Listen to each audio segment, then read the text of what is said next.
18h. Le sport, les infos, la musique, l'actualité, le tout amusé et servi à chaud pour vous sur Radio Clédou.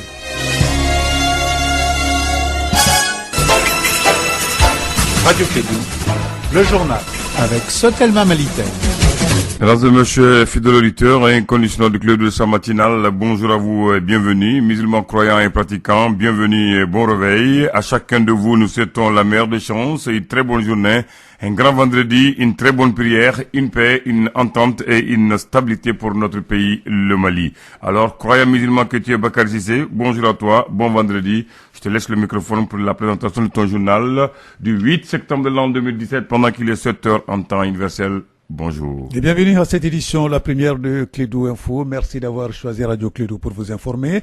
Dans les titres de ce journal, nous allons parler du forum des investissements dans notre pays. À 90 jours de l'événement, le président de la République, Ibrahim Boubacar Keïta, sonne la mobilisation. C'était hier au palais présidentiel Koulouba. Vous l'attendrez dans ce journal. Festival de cinéma Clap Ivoire, 10e jour. 8 films, dont 4 fictions et 4 documentaires, ont été visionnés par les festivaliers hier. L'événement prend fin ce vendredi à Abidjan où nous allons retrouver Kassim Traoré. Sur le plan international, au Sénégal, le Premier ministre Mohamed Boun Abdallah Dionne a annoncé hier jeudi la composition du gouvernement. Au sein de ce nouvel exécutif, on trouve que 8 femmes sur 39 membres. On en parlera également. Et puis au Kenya, la décision du président de l'UEBC, la Commission nationale électorale, d'écarter certains agents et de nommer une équipe temporaire pour superviser les prochaines élections a soulevé une révolte interne. On en parlera également. C'est le titre de ce journal. Le développement dans un instant avec Bakary Cissé.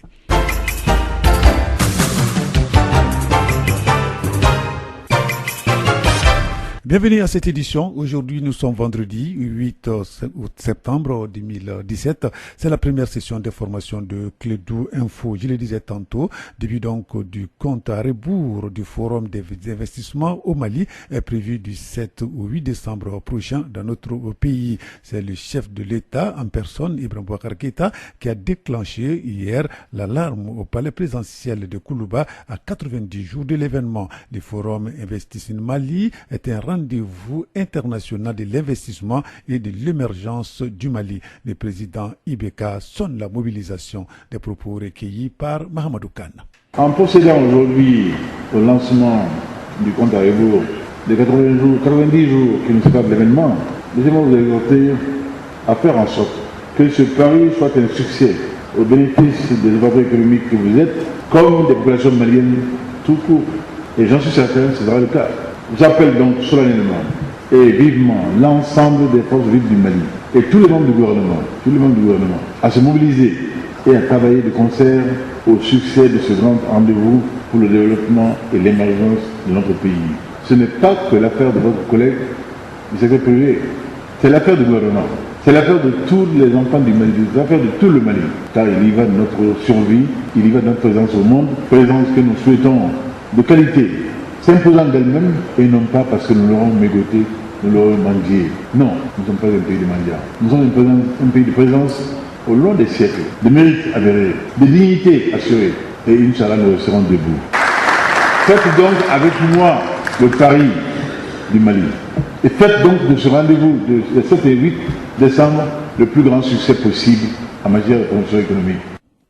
Donc là, c'était le président de la République hier au palais présidentiel, donc par rapport au lancement et à la mobilisation autour du forum des investissements dans notre pays prévu du 7 au 8 décembre prochain.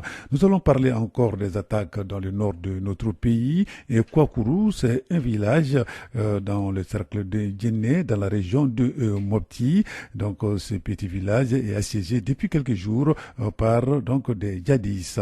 Et donc ils ont fouetté les habitants avant donc de reprendre position aux alentours du village. Malgré l'alerte, les autorités donc n'ont entrepris en tout cas aucune action pour libérer ces habitants des mains de ces malfaiteurs. Et jusqu'à l'heure donc où nous sommes, donc ces populations donc sont laissées à leur propre sort. Donc nous avons joint l'un des ressortissants en tout cas de ce petit village qui était parti faire la fête de Tabaski, donc qui est bloqué d'ailleurs, qui n'a pas pu sortir pour venir. Nous avons joint au téléphone pour son témoignage par rapport à ce qui se passe. On l'écoute. C'est le lendemain de la fête où quelques djihadistes ont traversé le village et avec coup de feu à l'air. Donc c'est ainsi que quelques groupements de jeunes ont voulu riposter. Donc c'est ainsi qu'ils ont voulu alors lancer l'ultimatum jusqu'à aller dire qu'ils vont venir le lendemain rattraper notre chef de village. Donc c'est ainsi que les hostilités peut-être ont commencé. Le lendemain ils ont lancé l'ultimatum, donc tout le village s'est regroupé. Donc on a alerté les autorités donc par rapport à la situation. Mais toute la journée, nous n'avons vu personne, que ce n'est qu'aux environs de 17 heures que l'armée est revenue. Et même là, ils ont passé la nuit et le soir, ils ont retourné. Donc, laissant la population dans cette insécurité que je dirais même pas résiduelle, mais plutôt permanente. Donc, c'est ainsi du samedi jusqu'à la date où je vous parle. En tout cas, la population de Kokourou est laissée à son propre sort. Donc, hier soir, ces djihadistes sont venus capturer des bétails. Et puis, nous avons un frère également qui est retenu sous forme d'otage où on ne sait même pas son sort s'il serait tué. Donc voilà un peu alors la situation qui demeure maintenant. Donc pour le moment, aucun militaire n'est sur place? Pour le moment, aucun militaire n'est sur place. Donc c'est faisant, tout le village est cloîtré un peu c'est lui. Donc pas de travaux champêtres, pas de déplacement aux alentours du village. Voilà, donc aux dernières informations, donc le grand frère qui a été enlevé a été finalement tué. Voilà, donc selon les dernières informations données par notre correspondant, donc monsieur Nietao, donc là qui nous a donné toutes ces précisions. Donc une affaire donc à suivre. Donc nous allons rester donc toujours par rapport à la situation du Mali, réfléchir et identifier les actions citoyennes et patriotiques pour une sortie définitive de la crise malienne. Tel est l'objet de la tenue d'une rencontre du 10 jours entre les acteurs du centre du pays pour la paix et la cohésion sociale, organisée par les centres de dialogue humanitaire en partenariat avec l'ambassade des Pays-Bas. Ces cadres de dialogue regroupent plus de 140 participants venus des régions de Ségou et de Mopti, et sous le haut parrainage du patronage, voilà c'est bien ça, donc du ministère de la Réconciliation nationale. Cette rencontre va permettre donc la mise en place d'un comité de suivi des actions de paix et de cohésion sociale dans la région de Ségou. C'est ce que nous dit notre correspondant sur place, Douba Dambélé. Suite logique d'une première activité tenue dans la région de Mopti, la rencontre de Ségou regroupe des acteurs venus des communes de Douanza, Tenenkou, Mopti, Djéné, Youarou, Koro, Pankas, Kemassina et Nyuno. Une façon de trouver une réponse directe aux conflits intercommunautaires dans les dites localités. Hama Amidou Diallo, chef de mission du centre de dialogue humanitaire.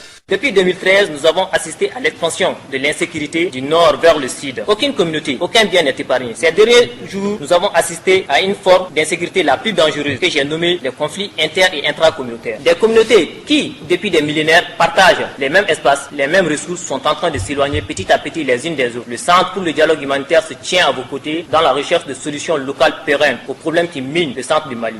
Une volonté des plus hautes autorités du Mali. Colonel Moussa Zabour Maïga, ministère de la Réconciliation nationale. Le président de la République, son Excellence Ibrahim Boubacar Keïta, a marqué sa volonté inébranlable de ressouder le tissu social sur la base d'une stratégie axée, entre autres, sur la restauration et la confiance entre les Maliens, entre ceux-ci et l'État, le renforcement de l'unité nationale et la cohésion sociale. Depuis que d'actions conduites portant sur la promotion du dialogue social au sein des communautés à travers les rencontres intra- et intercommunautaires organisées au niveau des villages, des fractions, des communes, des cercles et dans le chef-lieu de région. Celles-ci ont permis considérablement de sauvegarder la paix et consolider le vivre ensemble. C'est pourquoi nous saluons en juste titre l'organisation de ce forum qui vient renforcer les actions menées par le département dans le cadre de sa stratégie de réconciliation. Il s'agit là d'un engagement de tous pour un Mali réconcilié et en paix où chacun compte. De Ségou, Douba Dambélé pour la radio Clédou. Merci Douba Dambélé, Clédou Info, première édition, 7h passées de 8 minutes.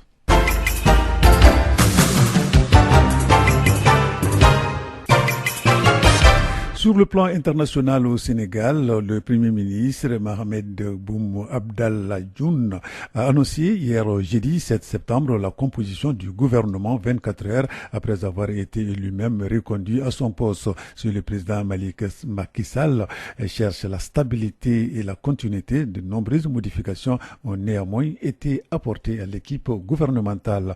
Selon le Premier ministre Macky Sall, le président de la République a souhaité mettre en place un ministère dédié à l'emploi. Objectif, trouver du travail à la jeunesse sénégalaise. Et pour cela, 4 grands ministères voient le jour. Les mines, l'industrie, le tourisme, le pétrole et l'énergie. Pour justement préparer également le Sénégal de demain qui annonce dès 2021 avec les premières exportations de gaz.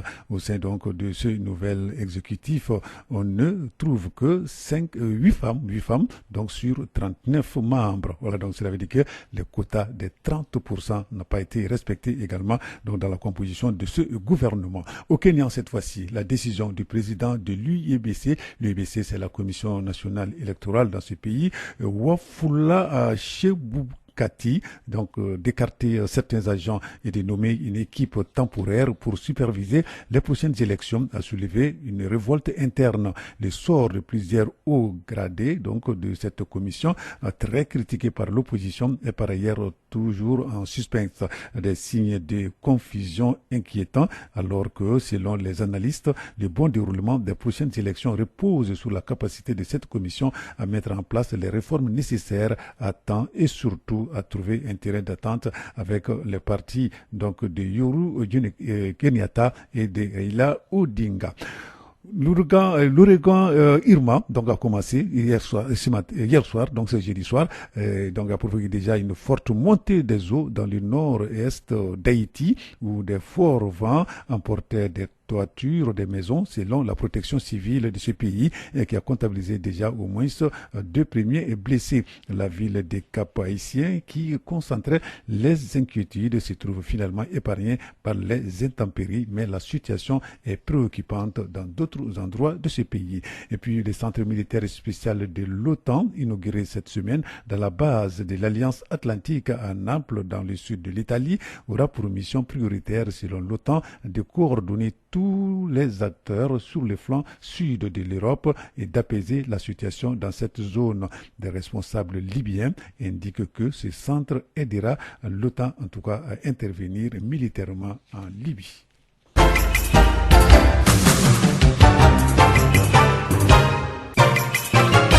Retour à l'actualité nationale, 377 tonnes de suppléments nutritionnels pour 72 000 enfants.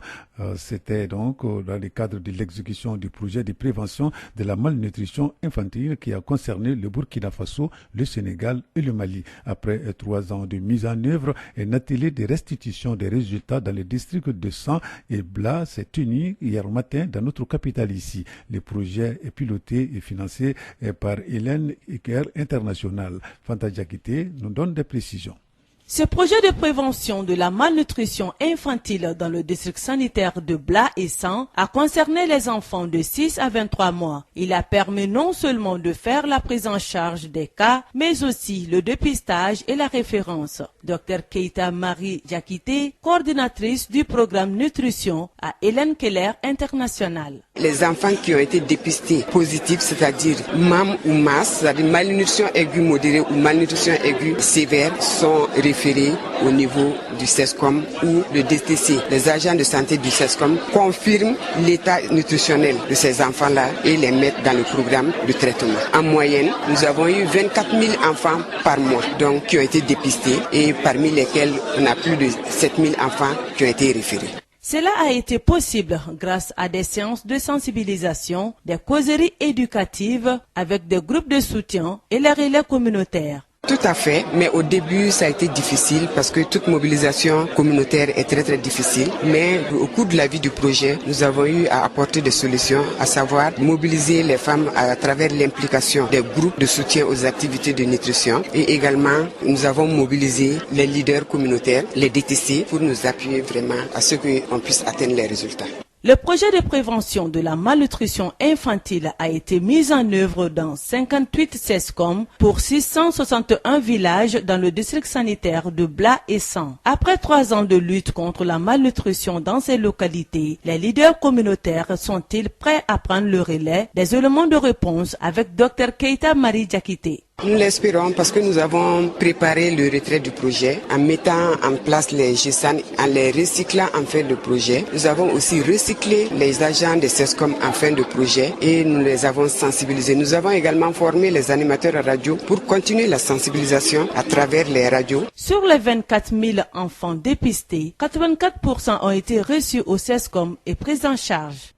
Alors, merci Fanta Diakité. Nous allons partir maintenant à Abidjan pour parler cinéma. C'est aujourd'hui en principe que prendra fin les activités de la 17e édition du festival de cinéma Clap Ivoire, compétition entre les jeunes cinéastes de l'espace IMOA. Donc pour la 10e journée, au total 8 films, dont 4 fictions et 4 documentaires ont été visionnés par les festivaliers.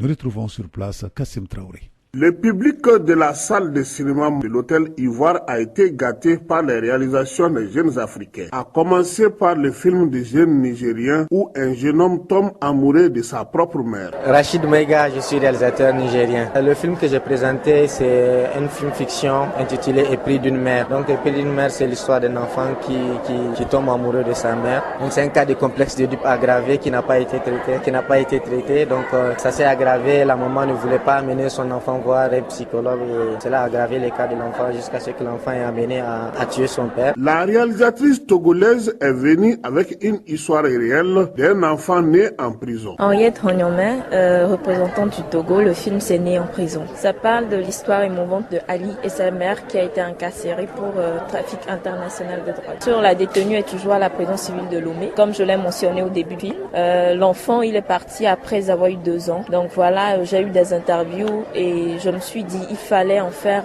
un docu-fiction. Elle est ougandaise, elle comprend pas le français, elle s'est retrouvée dans un pays étranger. Quant à la béninoise et aux Sénégalais, ils se sont intéressés aux sujets sociaux comme l'androïde et la vie au quotidien d'une brave dame. C'est Yaya Ganiata Bénin. Tout ce que je peux dire sur le film Mon androïde, c'est juste que c'est une sensibilisation juste modérée. Modération sur les nouvelles appareils Android 7 sur 7. C'est El Hadj Dambadia depuis Sénégal. Mon film, le film que j'ai présenté s'appelle Djegdis. C'est un hommage que j'ai rendu à une femme que j'ai connue. Elle m'est très très particulière. Elle mène un quotidien très difficile. Le jeune burkinabé Kafando Césaire a parlé de la future maison des retraites en Afrique. Déjà, je pense que plein de familles africaines connaissent ce problème. J'en ai vu des gens qui m'en ont parlé et je pense que c'est une manière pour moi de les dire aussi, de réfléchir autrement par rapport, parce que nous suivons pas, ne copions pas seulement parce que c'est ce que nous sommes en train d'aller. Et j'espère vraiment qu'on n'ira pas là. Le palmarès de cette 17e édition de Clap Ivoire sera connu aujourd'hui avec la distribution de 11 millions de francs CFA. Il y aura au total 14 prix, dont le plus grand prix pour une valeur de 5 millions de francs CFA. Abidjan, Kassim Traoré, Radio Clédou. Voilà, merci Kassim Traoré. Il faut noter également que le Mali participe à ces festivals et nous souhaitons bonne chance aux cinéastes maliens qui ont préparé à ce festival. Voilà, c'est ce qui met fin à cette édition, la première de Clédou Info. Mais avant de nous séparer, voici la prévision météorologique du 7 au 8 septembre 2017. La situation synoptique générale. Le ciel sera peu nuagé, ennuagé sur l'ensemble du pays. Les vents seront de direction sud-ouest d'intensité faible à modérée sur l'ensemble du pays, excepté la région de Taoudéni où ils seront de régime nord-est.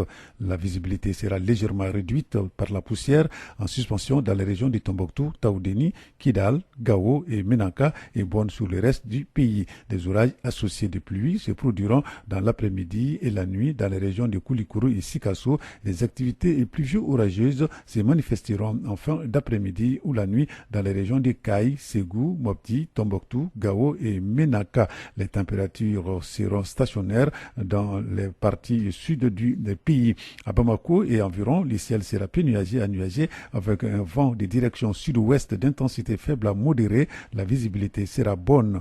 Des activités pluvio orageuses se produiront dans l'après-midi ou la nuit. Et les températures maximales et minimales prévues pour la journée d'aujourd'hui sont respectivement de 31 degrés et de 22 degrés. Donc à Bamako et environ, le soleil s'est levé aujourd'hui à 6h19 et le soleil va se coucher à 18h41. Les régions les plus chaudes aujourd'hui restent donc Taoudéni avec 43 degrés et Kidal avec 40 degrés, très loin derrière la ville de Koulikoro, donc qui aura 32 degrés aujourd'hui. Voilà, c'est tout pour cette édition. Merci de l'avoir suivi. Vous allez rester avec nous. L'information continue sur notre antenne à 13h. Ça sera la seconde session d'information de Clédou Info, une présentation de Mariam Kouyaté. Moi, je m'appelle Bakary Sissé. La mise en onde a été assurée par Abdoulaye Andan. Radio Clédou, le journal avec Sotelma Malitel.